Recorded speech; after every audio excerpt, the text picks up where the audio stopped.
Good Morning Business, French Tech. Avec Pascal Benet, cofondateur et CEO de TechLane. Bonjour. Bonjour, start-up française qui développe quoi? C'est quoi votre cœur de métier? Notre cœur de métier, c'est avant tout d'être l'intermédiaire de confiance entre les sites qui ont, eux, besoin d'une réponse à des objectifs qui sont à la fois la satisfaction du client, mais aussi donc pour l'internaute, c'est aussi le besoin de rassurance lorsqu'ils vont laisser leurs données personnelles sur un site en toute confiance. Être rassuré, avoir confiance, et bien justement c'est ce qu'on va aborder avec vous parce qu'on parle cybersécurité. On en a largement parlé sur cette antenne, on a parlé de cyberattaques, justement de restaurer la confiance des internautes, etc., de la multiplication des attaques. Et vous me le disiez d'ailleurs hors antenne, les attaques ont explosé ces derniers temps. Oui, sur la période de 2020, pendant malheureusement cette période, aujourd'hui les arnaqueurs font ce qu'ils veulent en définitive et on est aujourd'hui sur les moteurs de Google, ils ont recensé 18 millions d'attaques par jour dans le monde entier, ce qui est complètement colossal.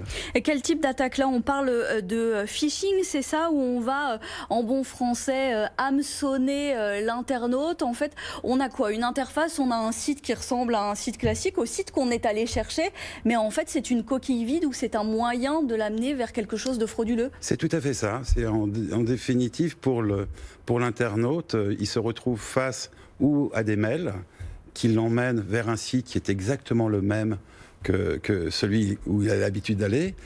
C'est des SMS où là, ça va être exactement la même chose. Et puis même des mails où là, ça va ressembler. Et le but de ce mail, ça va être de vendre des produits ou qui ne sont pas de la marque ou récupérer des données directement. Oui, c'est ça, parce que la première étape, le premier étage, ça peut être de demander quelques informations personnelles. Au-delà, ça peut être d'aller chercher des données bancaires.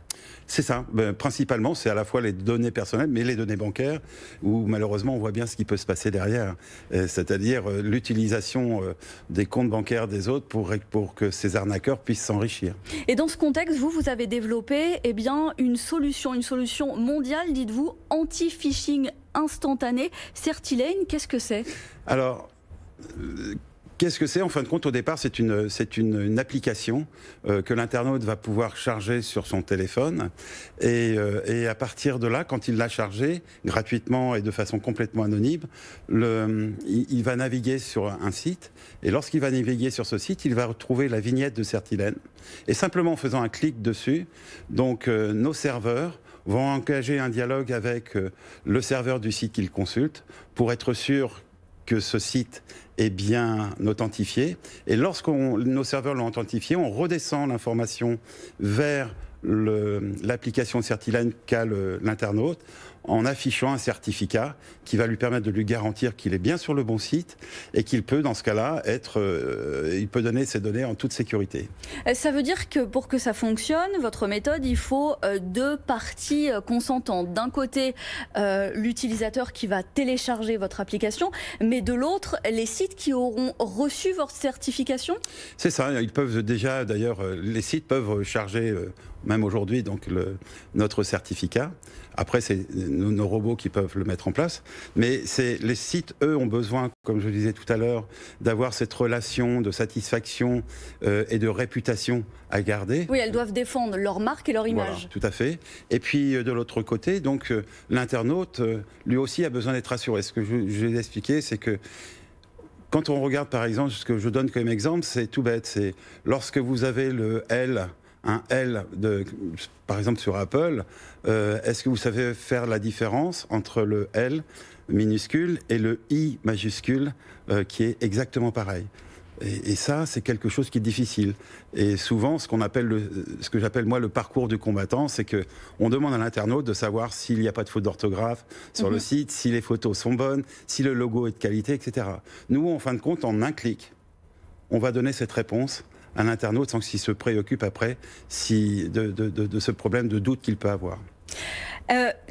Quelle quantité, quel volume ça représente d'un côté de téléchargement de votre application et de l'autre de toutes ces enseignes, toutes ces marques qui sont venues chercher une certification de votre côté? Alors, pour nous, en fin de compte, pour que notre application fonctionne auprès d'un site ou d'une marque, c'est simplement un petit fichier qui est un fichier zip en JavaScript que le site va récupérer.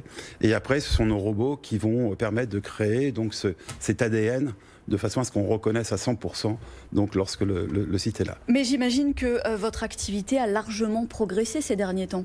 Alors tout à fait. C'est là où effectivement on a une demande qui est très très importante, tout simplement parce que c'est vrai que je parlais de la réputation des sites devient quelque chose qui est très important pour eux.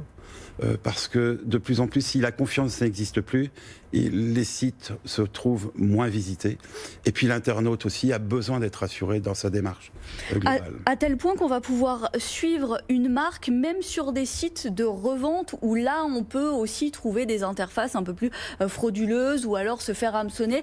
Donc là la marque va se faire certifier, mais elle le fera une fois parce qu'on pourra la suivre sur toute la chaîne, même sur les sites revendeurs. C'est ça, c'est-à-dire que notre système va permettre sur un site où c'est la première fois où, en fin de compte, une marque va pouvoir mettre de la cohérence dans son réseau officiel de revendeurs. Et donc, avec le système, lorsque un internaute va cliquer, il va aussi avoir cette réponse où il va trouver aussi la liste des marques qui ont été officiellement reconnues, ce site web en tant que revendeur officiel. Merci Pascal Benet, vous êtes cofondateur et CEO de Techlane. Merci d'avoir été dans Good Morning Business.